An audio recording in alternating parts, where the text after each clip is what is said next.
अपने फॉर्म का data directly mail पे सेंड करना है तो वो कैसे कर सकते हैं इस वीडियो में हम लोग जानेंगे। तो जैसा कि आप स्क्रीन पे देख सकते हैं ये हमारे पास एक फॉर्म है और अगर मैं यहाँ पे अपना मेल आईडी लिखता हूँ जैसे praveen@tricoweb.com, इसके साथ ही अगर मैं एक और मेल आईडी दे देता हूँ praveen@praveenkr, ऐसा कुछ मेल आईडी है मेरे पास, इसको देके अगर और मैं सब्जेक्ट दे देता हूँ test email, this is test email, ऐसा मैंने कुछ दे दिया।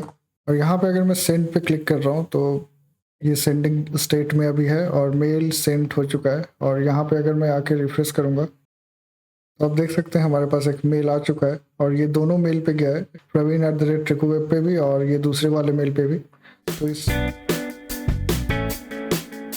स्क्रीन पे देख रहे हैं हमारा नेक्स्ट.js अभी स्टार्ट हो चुका है। सबसे पहले मैं क्या करता हूँ कि यहाँ पे एक फॉर्म क्रिएट कर लेता हूँ। उसके लिए मैं ऐप page.js के अंदर और यहाँ पे जो रिटर्न के अंदर डेवलपमेंट है इसको मैं यहाँ से निकाल दूंगा और एक और डेवलपमेंट मैं क्रिएट कर लेता हूँ। हमें यहाँ पे इमेज का भी रिक्वायरमेंट नहीं है तो मैं इसको निकाल दूंगा यहाँ से। उसके बाद मैं यहाँ पे एक फॉर्म क्रिएट कर लेता हूँ। फॉर्म के अंदर हमारा फील्ड्स आने वाला है तो उसको दिखाने के लिए मैं इधर इसको साइड में कर लेता हूँ ताकि आपको ईजिली वो दिख सके। सबसे पहले मैं एक हेडिंग डाल देता हूँ फॉर्म के ऊपर, टेक्स्ट एक्सेल, तो ये इसका साइज इंक्रीज हो जाएगा। फॉर्म है, मैं इसको सेंटर में रखने वाला हूँ तो मैं एक और डेवलपमेंट क्रिएट कर लूँगा और जो हमारा ऊपर पेरेंट वाला डेवलपमेंट है उसके अंदर मैं फ्लेक्स का यूज़ कर लेता हूँ, फ्लेक्स जस्टिफाई सेंटर, और हमारा कंटेंट सेंटर में आ जाएगा।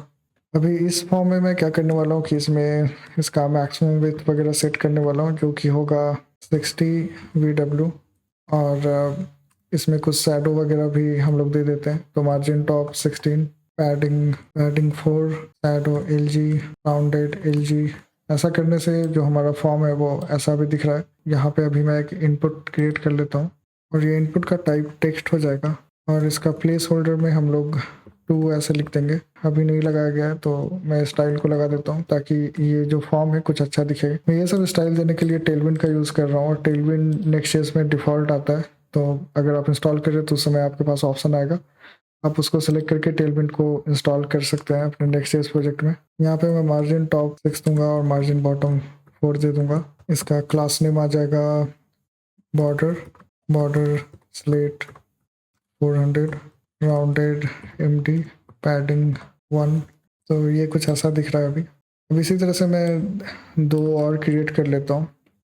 एक आ जाएगा सब्जेक्ट के लिए और एक आ जाएगा मैसेज के लिए। यहाँ पे हम लोग टेक्स्ट एरिया का यूज़ करने वाले हैं और इसका जो रोज़ होगा वो मिनिमम मैं 5 सेट करने वाला हूँ। तो ये कुछ ऐसा दिखेगा। अभी इसका विड्थ एक जैसा नहीं है, ये बड़ा छोटा दिख रहा है, तो उसके लिए मैं विड्थ को सेट कर देता हूँ जो कि यहाँ से हो सकता है। मिनिमम विड्थ हो जाएगा इसका 50 VW और इसी को मैं यहाँ पे यूज़ कर लूँगा और यहाँ पे यूज़ कर लूँगा। अभी ये कुछ ऐसा दिख रहा है। हमें एक बटन भी चाहिए तो मैं नीचे एक बटन क्रिएट कर लेता हूँ, सेंड ईमेल, और बटन में कुछ क्लासेस लगा देता हूँ क्योंकि बटन अभी कुछ ऐसा दिख रहा है।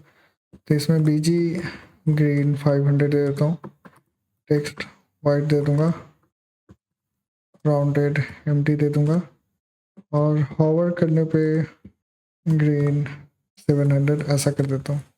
इसमें पैडिंग वगैरह नहीं है तो मैं एक पैडिंग थोड़ा सा दे देता हूँ क्योंकि उससे अच्छा लगेगा, और पैडिंग X को थोड़ा ज़्यादा कर देता हूँ ऐसा। अभी ये कुछ ऐसा दिख रहा है। अब हर एक फॉर्म के इनपुट एलिमेंट्स को हमें स्टेट से बाइंड करना होगा तो उसके लिए मैं यूज स्टेट का यूज़ कर लूँगा। तो इंपोर्ट, और जैसे ही हम लोग यूज स्टेट का यूज़ करते हैं तो ये क्लाइंट साइड वाला एरर देता है नेक्स्ट.js में, क्योंकि यहाँ पे मैंने यूज़ क्लाइंट का यूज़ नहीं किया है। तो मैं यहाँ पे यूज़ क्लाइंट ऐसा लिख लेता हूँ तो एरर चला जाएगा।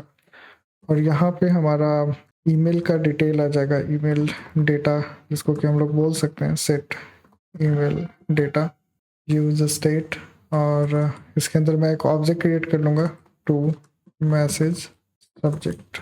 अब क्या होगा कि जो हमारा इनपुट एलिमेंट्स है उसको मैं एक वैल्यू दे देता हूँ और जो वैल्यू होगा वो होगा ईमेल डेटा, जो ये वाला डेटा है, डॉट टू। सेम इसी तरह से इसमें भी वैल्यू आ जाएगा और इसमें भी वैल्यू आ जाएगा, और इसमें जो हमारा टू के जगह पे सब्जेक्ट आ जाएगा। और यहाँ पे टू की जगह मैसेज आ जाएगा। अब हमारा हर एक इनपुट एलिमेंट ये वाला स्टेट से बाइंड है। अब यहाँ पे हमें ऑन चेंज इवेंट लगाना है, तो मैं ऑन चेंज ऐसा कुछ लगा लूँगा। और ये ऑन चेंज में क्या होगा कि ये वाला स्टेट अपडेट होगा, सेट ईमेल डेटा। यहाँ पे हम लोग इसके इवेंट को इधर पास करेंगे, और जो पहले से हमारे पास ईमेल डेटा है उसको हम लोग यहाँ पे स्प्रेड कर लेते हैं। और यहाँ पे टू में as a e dot target dot value ऐसा लिख देंगे।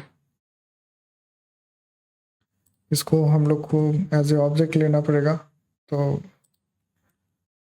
इसको मैं कर्ली ब्रैकेट के अंदर रख देता हूँ और हमारा एरर अब चला जाना चाहिए, जो कि चला गया। अब ठीक इसी तरह से मैं ऑन चेंज को यहाँ से कॉपी कर लूँगा और सब्जेक्ट में भी इसको पेस्ट कर देता हूँ। यहाँ पे टू की जगह पे सब्जेक्ट आ जाएगा, और इसको फिर से कॉपी करके मैं नीचे मैसेज वाले में भी पेस्ट कर दूँगा, तो यहाँ पे सब्जेक्ट की जगह पे मैसेज आ जाएगा। तो जब भी ये चेंज होगा तो हमारा जो इसका करेंट वैल्यू है वो स्टेट से बाइंड हो जाएगा। अब यहाँ तक तो हमारा काम हो गया। बटन का टाइप मैं सबमिट दे देता हूँ, और यहाँ पे ऑन सबमिट इवेंट लगा देता हूँ, जैसे ऑन सबमिट सेंड ईमेल ऐसा कुछ लिख दूंगा। अभी सेंड ईमेल जो फंक्शन है वो क्रिएट नहीं हुआ है, तो मैं यहाँ पे एक फंक्शन क्रिएट कर लेता हूँ सेंड ईमेल के नाम से। अब ये जो फंक्शन है वो एसिंक रहेगा, तो कांस्टेंट एसिंक, सॉरी एसिंक यहाँ नहीं आएगा, एसिंक यहाँ आ जाएगा। और इसका जो डिफ़ॉल्ट प्रॉपर्टी है रिफ्रेश करने का, उसको मैं ई डॉट प्रिवेंट डिफ़ॉल्ट ऐसा कुछ लगाने से, अगर मैं इस पर सबमिट पे क्लिक करता हूँ तो ये इसको रिफ्रेश कर रहा है, तो वो करना ये बंद कर देगा, अभी वो रिफ्रेश नहीं करेगा।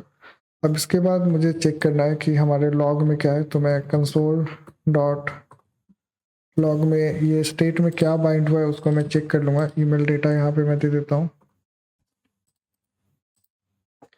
इंस्पेक्ट कंसोल में मैं जा रहा हूँ, यहाँ पे कोई मेल लिखता हूँ, जैसे praveen@recovev.com ऐसा कुछ मैंने लिख दिया, कुछ नंबर्स मैंने इधर दे दिया, कुछ रैंडम टेक्स्ट यहाँ देखे। अगर मैं इस पे प्रिंट कर रहा हूँ तो जो हमारा करंट डेटा है वो हमें मिल रहा है, मतलब हमारा स्टेट जो बाइंडिंग का काम है वो सही से कर रहा है।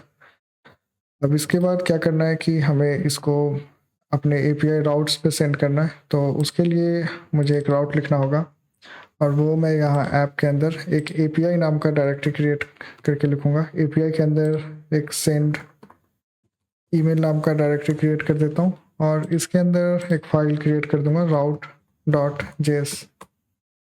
और मेल सेंड करने के लिए मैं नोड मिलर का यूज़ करने वाला हूँ, तो यहाँ पे आके मैं नोड मिलर को इंस्टॉल कर लूँगा। सबसे पहले मैं नोड मिलर को इंपोर्ट कर लेता हूँ, import node Miller from node Miller. यहाँ पे एक पोस्ट रिक्वेस्ट क्रिएट करना होगा, तो उसके लिए मैं एक्सपोर्ट सिंक फंक्शन पोस्ट ऐसा कुछ लिख के, और इसका जो रिक्वेस्ट आएगा उसको कैच कर लूँगा।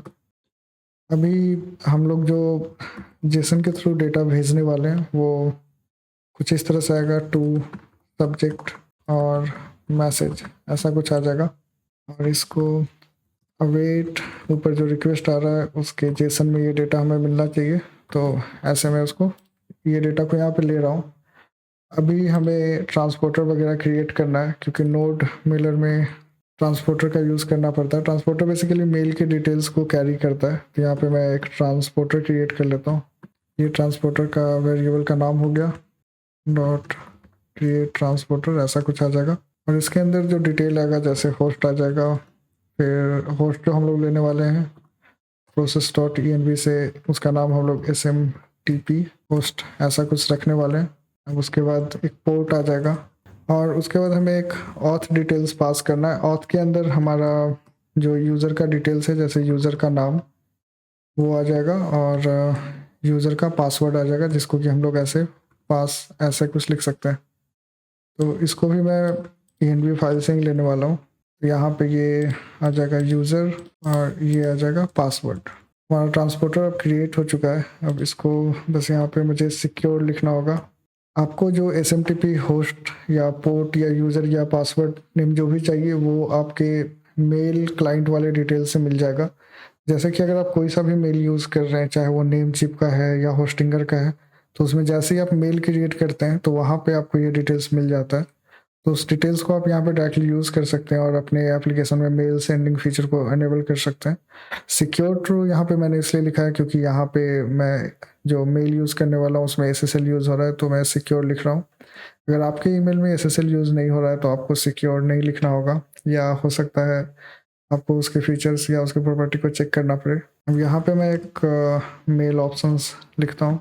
मेल ऑप्शंस 2 में 2 आ जाएगा और यहाँ पे मैंने 2 एरे में लिखा है और जो 2 है वो मैं कॉमा सेपरेटेड वैल्यू भेजने वाला हूँ, तो एरे में ऑटोमेटिकली वो कॉमा सेपरेटेड वैल्यू की तरह आ जाएगा। तो यहाँ पे जो मल्टीपल ईमेल्स हैं उनको मैं at a time mail send कर सकता हूँ। यहाँ पे फ्रॉम हमें लिखना है और मैं फ्रॉम में जो यूज़र है मैं उसको ही पास कर रहा हूँ। यहाँ पे जिस मेल से आप मेल सेंड कर रहे हैं वो आपको यहाँ पे देना पड़ता है।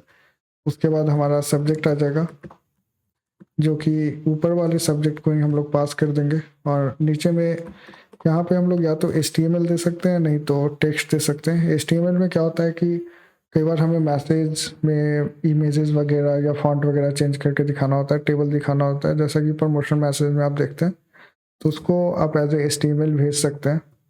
HTML में अगर मैं यहाँ पे ऐसे पैराग्राफ के अंदर कुछ भेजना चाहूँ तो वो पैराग्राफ के अंदर जाएगा और यहाँ पे मैं अपने मैसेज को ऐसे पास कर सकता हूँ। जैसे हमारा मैसेज है तो वो ऐसे पास हो जाएगा। अब यहाँ पे बहुत सारा मैसेज है तो उसको मैं अलग अलग स्टाइल्स में HTML के स्टाइल्स के थ्रू पास कर सकता हूँ। तो वो मेल के में जब वो एट द लास्ट वो रिसीव होगा तो वहाँ पे हमें HTML का जो भी अप्लाइड CSS वगैरह होगा तो वो दिखेगा। अवेट ट्रांसपोर्टर, जो कि ऊपर वाला ट्रांसपोर्टर ही है, डॉट सेंड और मेल ऑप्शंस, ऐसा कुछ आ जाएगा। यहाँ पे आएगा return new response Jason dot stringify. Message में जो भी मैसेज है, जैसे मेल सेंट मुझे लिखना है तो मैं यहाँ पे लिख दूंगा मेल सेंट, और यहाँ पे स्टेटस आ जाएगा जो कि 200 है, मैं यहाँ पे ऐसे दे दूंगा। अब इसको हम लोग ट्राई कैच के अंदर भी रख सकते हैं, कैच में फेल वाला स्टेटस हम लोग सेंड कर सकते हैं। तो ये इसको आप जितना अपने अकॉर्डिंग सिक्योर करना चाहें आप कर सकते हैं। मैंने इसको ऐसे ही रहने दिया है। अब मैं env फाइल नेक्स्ट config.js में लिखने वाला हूँ। तो यहाँ पे मैं क्या करूँगा, env लिख लूँगा जो भी मेरा डिटेल है, जैसे कि यहाँ पे जो मैंने लिखा है SMTP host, SMTP port, SMTP user और SMTP पासवर्ड, वो मैं यहाँ पे ऐसे लिख दूँगा। और जो मेरा SMTP होस्ट है, मैं होस्टिंगर यूज़ कर रहा हूँ, तो वो मेरा है smtp डॉट hostinger.com। मेरा जो पोर्ट है वो है 465 और यूज़र जो है मैं यूज जो कर रहा हूँ वो है no reply@tricoweb.com और पासवर्ड मेरा है, ये हो गया मेरा पासवर्ड। अब जैसे ही मैं env फाइल को अपडेट करता हूँ तो ऑब्वियसली मुझे इसको रीस्टार्ट करना पड़ेगा, जो कि ऑटोमेटिकली रुक गया है, तो मैं इसको रीस्टार्ट कर लेता हूँ। अब यहाँ पे मुझे अपने फॉर्म में वो डिटेल्स लगाना पड़ेगा, तो मैं यहाँ पे जावास्क्रिप्ट फेच का यूज़ करने वाला हूँ। तो सबसे पहले मैं क्या करता हूँ, ट्राई कैच का यूज़ कर लेता हूँ। ट्राई कैच console.error, कि ऐसा कुछ आ जाएगा। अब ट्राई के अंदर मैं जो भी रिस्पांस वगैरह है उसको चेक करने वाला हूँ। तो मैं रिस्पांस, हमारा जो API है वो API सेंड ईमेल है, तो मैंने यहाँ पे API/API/send ईमेल रखा है। आपका जो API होगा आपको ध्यान रखना होगा और उसके अकॉर्डिंग यहाँ पे आपको चेंजेस कर लेना है। अब यहाँ पे मैं मेथड लिख देता हूँ, मेथड पोस्ट आ गया और हेडर्स आ जाएगा। हेडर्स में जो भी आपका कंटेंट टाइप है वो आप पास कर सकते हैं, या फिर आपका जो टोकन वगैरह होता है उसको आप यहाँ पे लिख सकते हैं। अब उसके बाद लास्ट में बॉडी के अंदर जो हमारा स्टेट है ईमेल डेटा का उसको भेजना पड़ेगा। ये ईमेल डेटा यहाँ पे जा रहा है। अब यहाँ पे हम लोग मैसेज वगैरह दे सकते हैं, जैसे कि अगर हम रिस्पांस चेक करें, जैसे रिस्पांस डॉट स्टेटस, अगर 200 है तो कुछ मैसेज आ जाएगा, इल्स अगर फेल है तो कुछ मैसेज आ जाएगा। तो कंसोल डॉट लॉग में हम लोग दे सकते हैं कंसोल डॉट लॉग फेल्ड, या फिर अलर्ट में मैं दे देता हूँ, ज़्यादा सही रहेगा। अलर्ट में फेल्ड ऐसा कुछ मैंने लिख दिया। फिर से अलर्ट में यहाँ पे मैं सेंट लिख देता हूँ। अब अगर मैं वापस से इसको चेक करूँ, मैं यहाँ पे 2 मेल का यूज़ करने वाला हूँ। एक तो है praveen@kikowave.com और दूसरा है praveen@gmail.com। सब्जेक्ट में मैं टेस्ट ईमेल ऐसा कुछ मैंने डाल दिया, ट्राई फर्स्ट ऐसा कुछ दे दिया है। और मैं नेटवर्क को ओपन रखता हूँ क्योंकि मुझे रिस्पांस वगैरह चेक करना होगा। यहाँ पे अगर मैं सेंड ईमेल कर रहा हूँ तो ये जो API हिट कर रहा है वो आप यहाँ पे देख सकते हैं। ये API सेंड ईमेल सही जगह हिट कर रहा है, लेकिन हमें फेल्ड रिस्पांस आया। तो मैं यहाँ पे चेक करूँगा कि ये फेल क्यों हुआ। Create transport is not a function है, तो यहाँ पे मैं फिर से आऊँगा और ये जो क्रिएट ट्रांसपोर्ट है उसमें ER गलती से आ गया है, तो उसके कारण ये मे बी हमारा एप्लीकेशन फेल हो रहा है। तो यहाँ पे मैं फिर से सेंड पे क्लिक करूँगा और ये इस बार मैसेज ईमेल चला गया है। तो उसको चेक करने के लिए मैं अपनी मेल पे जाता हूँ और यहाँ पे मैं देखता हूँ तो मुझे ट्राई फर्स्ट का नाम का जो ईमेल है मुझे मिल चुका है 0 मिनट्स पहले। तो हमारा जो ईमेल सिस्टम है नेक्स्ट.js के थ्रू वो काम कर रहा है। आई होप आपको इस वीडियो से कुछ सीखने के लिए मिला होगा। मिलते हैं नेक्स्ट वीडियो में, तब तक के लिए टेक केयर एंड बाय।